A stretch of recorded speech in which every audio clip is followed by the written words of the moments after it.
화가 송비옥 씨가 맨해튼에서 북한의 인권 실태를 알리는 작품 전시회를 열고 있습니다. 백악관과 공화당이 다시 오바마 케어 폐지를 추진하겠다고 밝혔지만 견해차를 좁히지는 못했습니다. 지난 2015년 라가디아 공항 보안요원에게 성추행을 당한 한인 여대생이 손해배상 소송을 제기했습니다. 난항을 거듭하고 있는 뉴욕주 예산안이 처리 시한 연장을 검토하고 있습니다. 렌트 규제 아파트 임대료 2년 동결이 부당하다며 제기한 렌트 안정협회의 소송이 기각됐습니다. 이상은 이 시각 주요 뉴스입니다. 여러분 안녕하십니까? KBN 뉴스입니다. 2002년 북한에서 탈출한 송비옥 화가가 뉴욕에서 북한의 인권 실태를 알리는 작품 전시회를 열고 있습니다. 작가는 상상 이하의 삶을 살고 있는 북한 주민에게도 최소한의 존엄성이 지켜지는 날이 하루속히 오기를 바란다고 말했습니다. 지한샘 기자가 다녀왔습니다. 독재자 김정은을 향한 북한 국민들의 손가락질, 굶주림이 허덕이는 주민들의 서름, 눈 깜짝하지 않고 북한 주민을 탄압하는 김정은의 비소. 맨해튼 컬럼비아 대학에서 열리고 있는 탈북화가 송벽 작가의 작품들입니다. 그곳 사람들의 삶이라는 주제로 열리는 전시회에는 작가의 북한 정권을 풍자하는 그림 작품 30여 점이 전시되고 있습니다.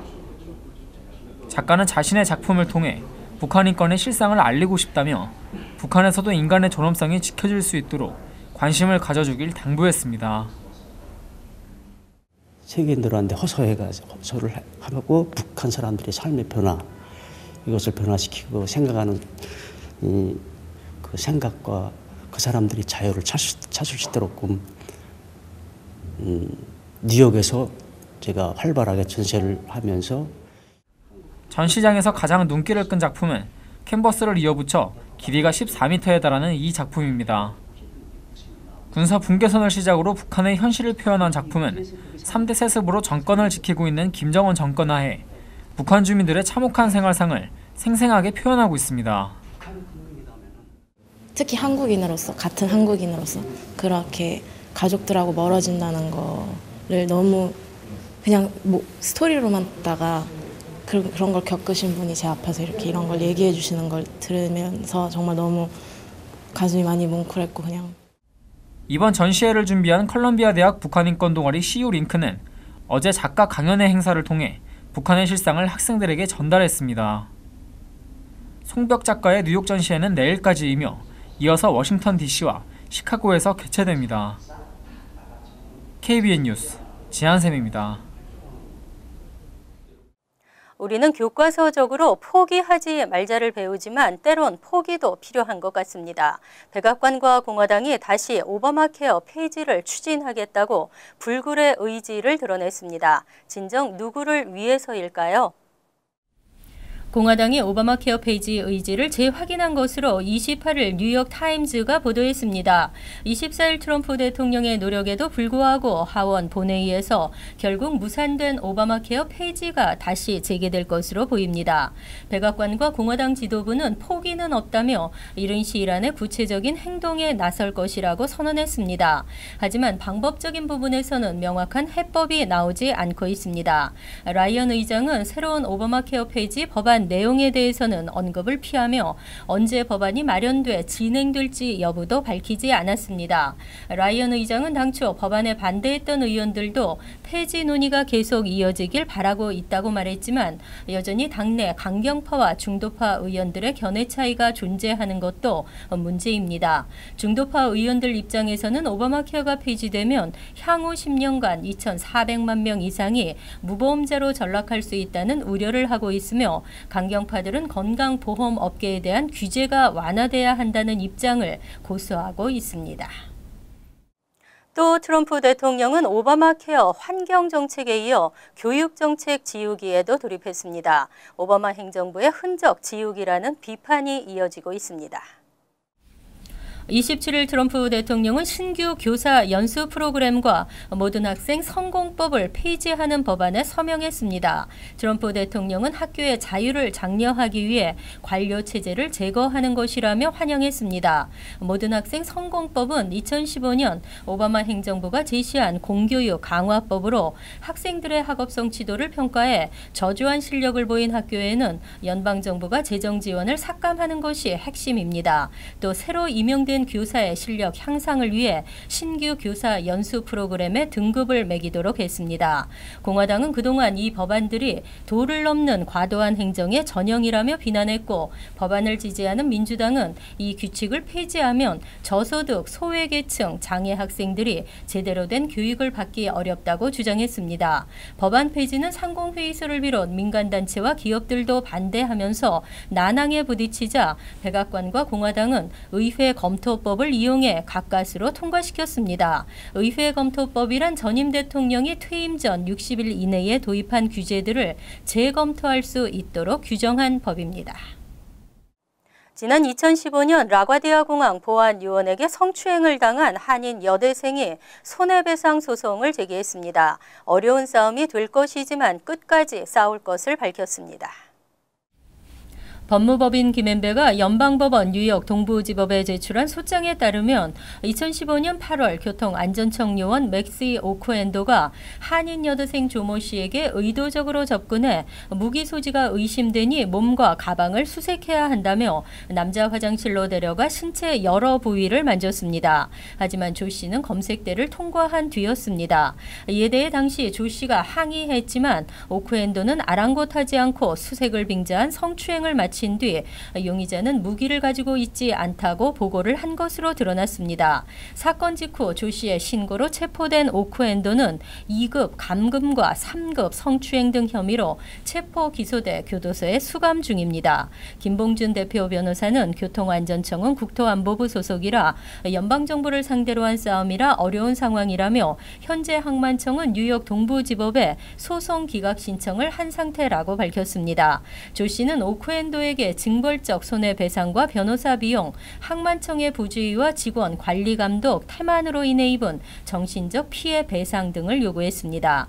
김 변호사는 끝까지 싸울 것이라고 밝혔습니다. 깎을 것인가 늘릴 것인가의 줄다리기 진통이 벌어지는 예산안, 올해도 난항을 거듭하고 있는데요. 뉴욕주 예산안 처리 시한이 내일로 다가오면서 처리 기한 연장이 검토되고 있습니다. 이번에도 뉴욕주 예산안 처리를 놓고 진통이 이어지고 있습니다. 4월 1일부터 적용되는 2017에서 18회계년도 예산안 처리 마감 기한이 31일이어서 뉴욕주 의회와 쿠오모 주지사는 처리 기한 연장까지 검토하고 있는 것으로 알려졌습니다.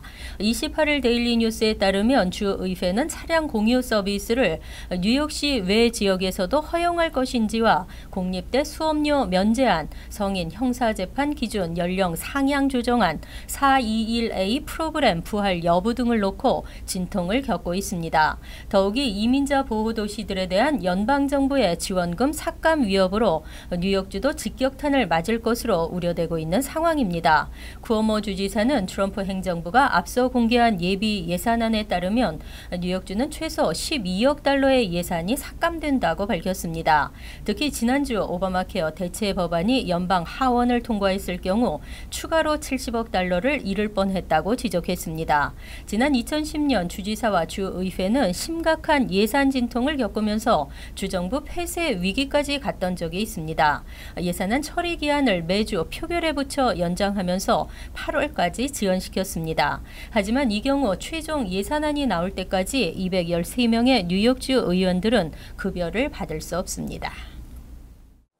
건물주와 세입자의 입장도 좀처럼 줄이기 어려운 평행선입니다. 렌트 규제 아파트 임대료 2년 동결이 부당하다며 제기한 렌트 안정협회 소송이 기각됐습니다. 뉴욕주 법원은 28일 뉴욕 시내 랜드로드의 모임인 렌트 안정협회가 제기한 소송에 대해 기각 판결을 내렸습니다. 렌트 안정협회는 지난해 7월 뉴욕시 렌트 가이드라인 위원회가 렌트 규제 아파트 임대료를 2년 연속 동결시킨 결정이 부당하다며 소송을 제기했습니다. 뉴욕시 렌트 가이드라인 위원회는 지난해 6월 렌트 규제 아파트 임대료를 1년 계약은 0%, 2년 계약은 2% 인상하기로 최종 결정했습니다. 하지만 이에 대해 렌트 안정협회는 부동산 시장, 환경 등을 고려하지 않은 빌 드블라지오 뉴욕시장의 정치적 판단에 근거한 결정이라며 소송을 제기한 것입니다. 렌트 안정협회는 이번 판결에도 불구하고 항소할 뜻을 밝혔습니다. 빌 드블라지오 시장은 법원의 결정으로 렌트 안정법 아파트에 거주하는 200만 명의 주민들이 한숨 돌리게 됐다며 환영했습니다. 또 뉴욕시는 저소득층을 위한 저가주택 보급을 늘리고 부당한 강제 퇴거에 처한 세입자를 위해 무료 법률 서비스를 지원한다고 말했습니다. 한편 뉴욕시 렌트 가이드라인 위원회는 4월 25일 예비 투표를 거친 뒤 6월에서 7월 사이 렌트 인상률에 대한 최종 투표를 실시할 예정입니다. 공격적 마케팅을 과시하며 승승장구하던 웰스파고의 뒷면이 밝혀지자 고객들은 충격에 빠졌습니다. 고객 모르게 계좌를 만들고 예금액을 마음대로 이체하고 그것도 모자라 신용카드를 만들어 몰래 수수료를 부과했습니다. 웰스파고가 1억 1천만 달러를 고객에게 지급하기로 합의했습니다. 웰스파고는 28일 성명에서 지난 2009년 1월부터 고객의 동의 없이 계좌가 개설됐거나 비자발적으로 상품에 가입한 고객들에게 1억 1천만 달러 지급에 합의했다고 밝혔습니다. 지난해 9월 소비자금융보호국은 고객의 동의 없이 개설된 200만여 개의 예금과 카드 계좌에 대해 벌금 1억 8,500만 달러 그리고 고객 환급 비용 500만 달러를 부과했습니다. 무허가로 만들어진 150만여 개의 예금 계좌는 고객들의 기존 계좌에 있던 예금을 고객의 동의 없이 새 계좌로 옮기는 식으로 진행됐습니다. 직원들은 이를 위해 가짜 핀넘버와 가짜 이메일을 만들었으며 56만 개의 신용카드를 고객의 동의 없이 신청했습니다. 고객들은 수수료가 빠져나가는 것으로 알았으며 금액이 미미해 눈치채기 힘들었습니다. 하지만 이렇게 빠져나간 돈이 40만 달러가 넘었습니다. 이는 웰스파고 매출로 잡혔으며 이렇게 매출 실적을 올린 직원들은 보너스까지 받았습니다.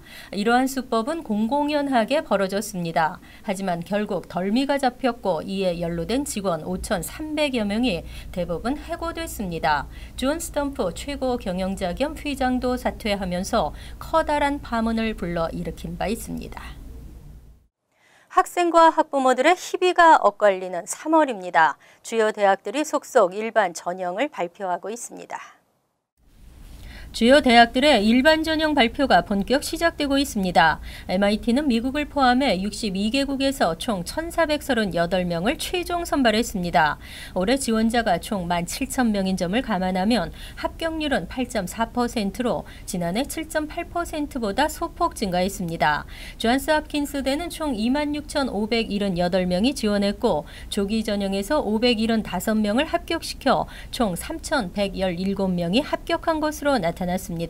합격률 11.8%로 집계됐습니다. 30일은 브라운대, 컬럼비아대, 코넬대, 다트머스대, 하버드와 프린스턴, 펜실베니아대, 예일대 등이 일반 전형 합격자 명단을 발표했습니다. 뉴욕대도 30일 합격자를 발표했으며 스탠포드는 31일 오후 7시, 조지 워싱턴대는 4월 1일 일제히 합격자를 통보합니다. 합격 통지를 받은 학생들은 대부분 5월 첫 주까지 등록 의사를 밝히고 일정에게 디파짓을 대학에 보내야 합니다. 한편 합격 통지는 받았지만 등록금에 대한 부담으로 학생과 학부모들은 또 다른 고민이 시작됩니다. 교육 전문가들은 단순히 학자금 총액만 비교하지 말고 유무상 학자금 비중이 대학별로 어떻게 다른지 부모 부담금과 학비 융자 상환 조건과 기간 등을 꼼꼼히 따지라고 당부했습니다. 이론과 현실의 차이를 여지없이 드러낸 뉴욕시 전철역 내 쓰레기통 제거 논란. 쓰레기통을 없애면 깨끗해질 줄 알았던 뉴욕시 전철역이 돌이킬 수 없는 지경에 이르자 당국은 다시 쓰레기통을 설치하기로 했습니다. 28일 NY1 뉴스에 따르면 메트로폴리탄 교통공사는 뉴욕시 지하철역 내 쓰레기통 설치를 재개했습니다. 뉴욕시는 2011년 파일럿 프로그램의 일환으로 지하철역 내 쓰레기통을 없애는 특단의 조치를 취했습니다.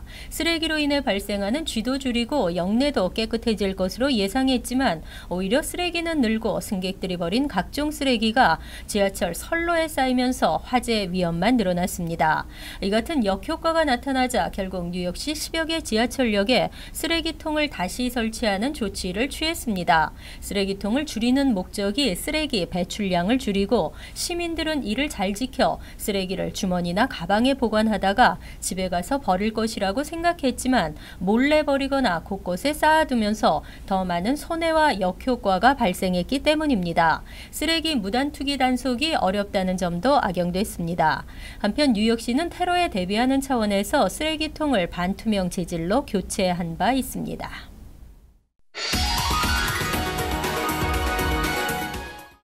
이어서 LA 지역 한인사회 소식입니다. 다음 달 4일 실시되는 34지구 연방 하원의원 보궐선거 조기 투표가 이번 주말부터 진행됩니다.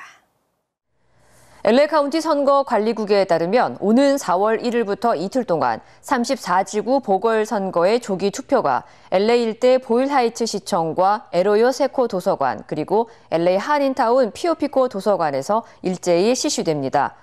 우편 투표를 보내지 않은 유권자들은 선거 당일 직접 투표소를 방문해 선거에 참여할 수 있으며 유권자 등록을 하지 않은 주민들 역시 현장에서 유권자 등록 후 바로 투표를 할 수 있습니다. 특히 이번 선거에 도전하는 23명의 후보 가운데 유일한 한인인 로버탄 후보는 한인 커뮤니티를 대상으로 집중적인 선거 캠페인을 전개하며 총력전을 펼치고 있습니다. 이와 관련해 로버탄 선거 캠프는 이번 보궐 예비선거에서 최소 12,000표 이상을 얻어야 오는 6월 열리는 본선거에 진출할 수 있다며 한인 유권자들의 관심과 지지가 필요하다고 강조했습니다. 한편 선거관리국에 따르면 오늘까지 11,900여 명이 34지구 선거의 우편 투표를 마쳤으며 이 가운데 한인 유권자 수는 3,030여 명으로 집계됐습니다. LA 지역에서 아파트 렌트비가 가장 비싼 곳은 산타모니카로 조사됐습니다. 부동산 전문 웹사이트 줌퍼가 LA 카운티 지역 원베드룸 아파트의 평균 렌트비를 조사한 결과에 따르면 렌트비가 가장 비싼 지역은 산타모니카로 월 평균 $3,000에 달하는 것으로 나타났습니다. 산타모니카에 이어 베니스 지역이 $2,890, 마리나델레이가 $2,700로 그 뒤를 이으며 LA 서부 해안가 지역의 렌트비가 다른 지역에 비해 상대적으로 높은 수준을 기록했습니다. 특히 최근 개발 붐으로 렌트비가 치솟고 있는 LA 다운타운은 원베드룸 아파트의 평균 렌트비가 $2,600로 나타나 베레어 지역보다 높고 베버리 힐스 지역의 평균 렌트비와 같은 수준으로 집계됐습니다. 한편 LA 한인타운의 평균 렌트비는 $1,610로 나타났으며 가장 렌트비가 낮은 곳은 평균 $1,010를 기록한 LA 남부 센트럴 알라메다 지역이 꼽혔습니다. 월드리포트입니다. 상추로 만든 비키니를 입은 미인들이 거리에 등장하자 일제히 눈길이 쏠립니다. 채식주의자들이 동물을 보호하자는 메시지를 전달하는 퍼포먼스입니다. 쿠바의 올드 아바나 거리. 해변도 아닌데 초록색 비키니를 입은 여성들이 거리를 활보합니다. 비키니 차림의 젊은 여성들이 대로에 나타나자 사람들의 시선을 단숨에 사로잡습니다.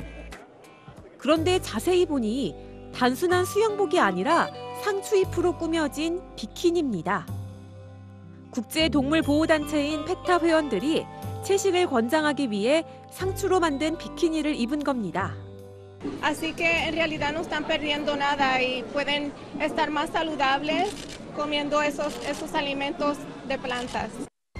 사실 상추 비키니는 사람들의 눈길을 끄는 채식 홍보용 의상으로는 안성맞춤이어서 페타 회원들이 자주 활용하고 있습니다.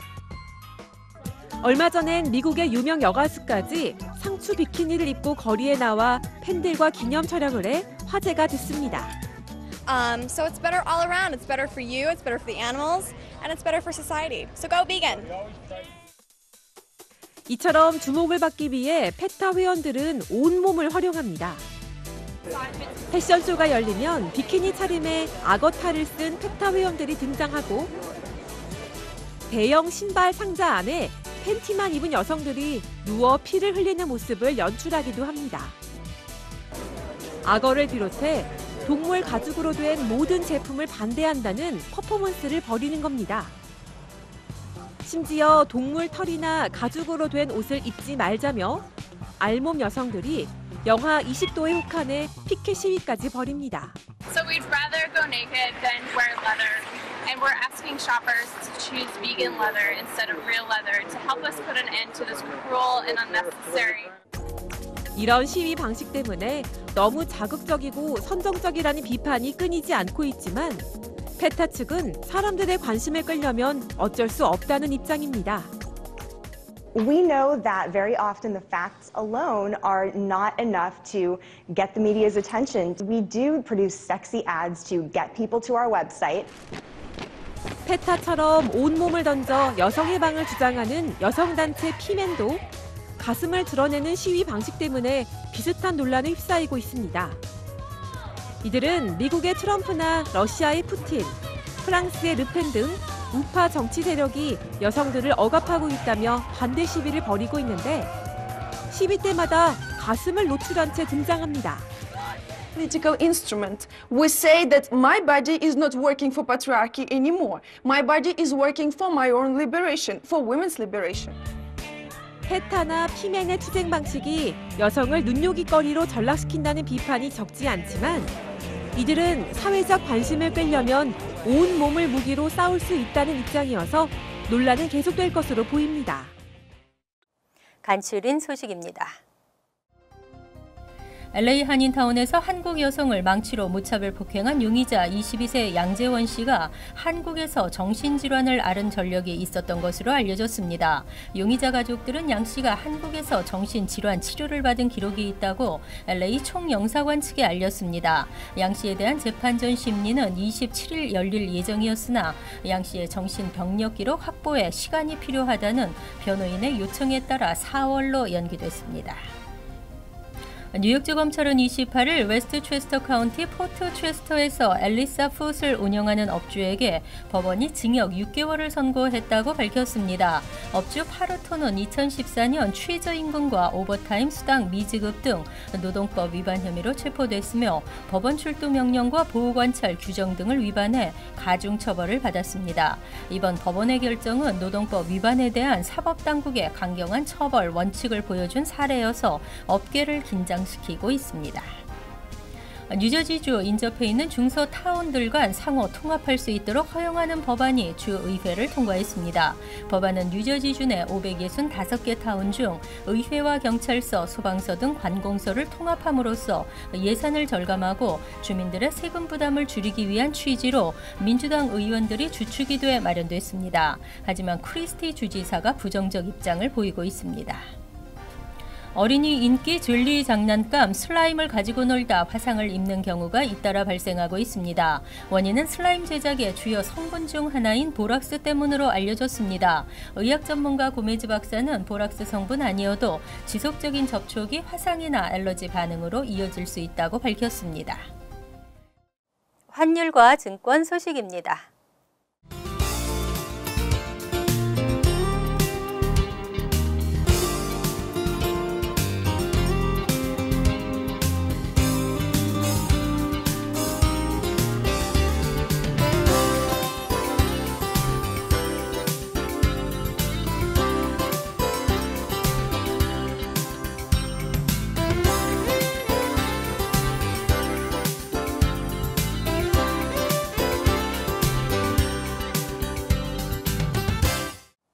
이어서 날씨입니다.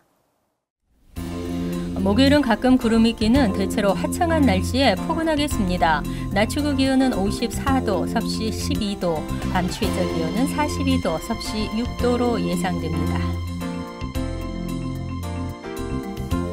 금요일은 흐리겠고 쌀쌀한 날씨에 비가 내리겠습니다. 토요일은 오전 중 흐리고 비가 내리겠으며 계속 흐린 날씨가 이어지겠습니다. 이상으로 KBN 뉴스를 마칩니다. KBN과 함께 편안한 하루 되시기 바랍니다.